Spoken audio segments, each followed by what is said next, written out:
Hey everyone, this is Corey with Sims Investment Management, and this is our May monthly update. I hope everybody is gearing up for a great Memorial Day weekend and the official kickoff to summer. And we've got some exciting news here at Sims Investment Management. Some of you have reached out. You've seen our new sign over on Erie Avenue next to Coffee Emporium. So next month we will actually be moving locations to our new office building. And this should be the permanent home of Sims Investment Management for the foreseeable future, as we will no longer be a tenant leasing. We actually own the building now and have plenty of room to grow into the building. So we're super excited for that. We'll probably have some type of a open house later this summer for clients to swing by. But our new address starting at the end of June will be 3322 Erie Avenue, Suite 200. If you're in the area and going to Coffee Emporium, certainly stop on by and say hello. Next little bit of housekeeping that I want to talk about is the fact that some of you have reached out about Schwab sending out a notice that your tax form 5498 is available. And we typically go over this every year. There's a lot of confusion around this.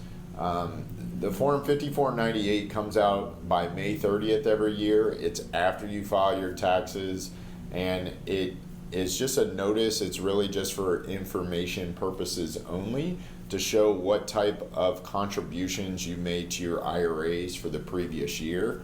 Again, you do not use this to file your taxes.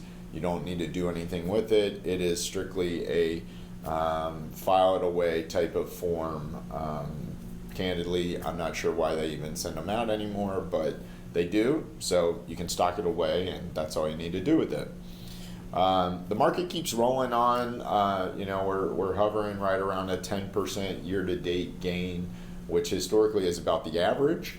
So the fact that we're in May with a 10% annual return already, I wouldn't be suspicious if we have some type of summer pullback.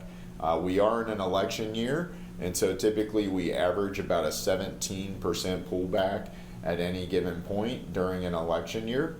But one of the articles in this month's newsletter talks about 3 election year myths debunked. I thought it was a pretty good piece from JP Morgan, so we went ahead and included that. It's a pretty short read, but I think you guys will enjoy.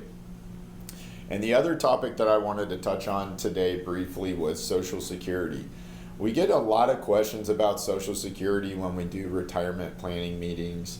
It is not uncommon for us to hear, yeah, if it's there, am I really gonna get anything? It's not even gonna, be around. Let's not plan on even having it. And it's such a common phrase that we made that the focus of our newsletter this month, because this is kind of our myth debunking month. There's just a lot of bad information about the state of Social Security.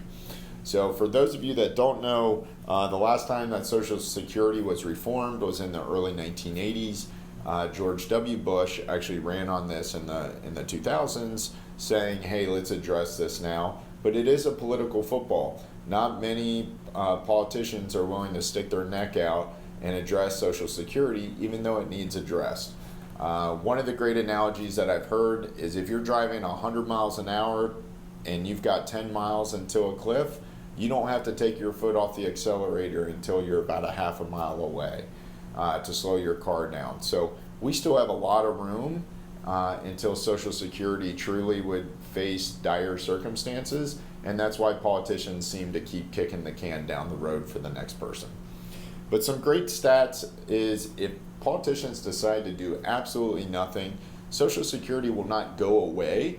It just means that we will only have roughly about 77% of what currently is funded in Social Security is what people would continue to get in the future. That would be highly unlikely that they would reduce benefits for people currently receiving Social Security. It would more or less just affect people in the future. The study that was referenced in the article also talks about the fact that a lot of people may or may not know that you pay 6.2% tax on Social Security on your earnings. That's the equivalent. And then your employer pays 6.2% tax for Social Security. This study talked about if we raise that tax by 1.8% on both sides, 3.6% total, that would fund Social Security fully until year 2097, which is certainly probably past most of the people listening to this videos, including myself's life expectancy. So with some small tweaks, we can actually make Social Security very, very stable for about another 50 to 60 years, which is certainly encouraging. I hope you give that a read. Hope you pass it along to anybody that might say something dire like we're not going to get Social Security, because it's not true. And I hope you find this all helpful. Hope you guys have a great start to your summer.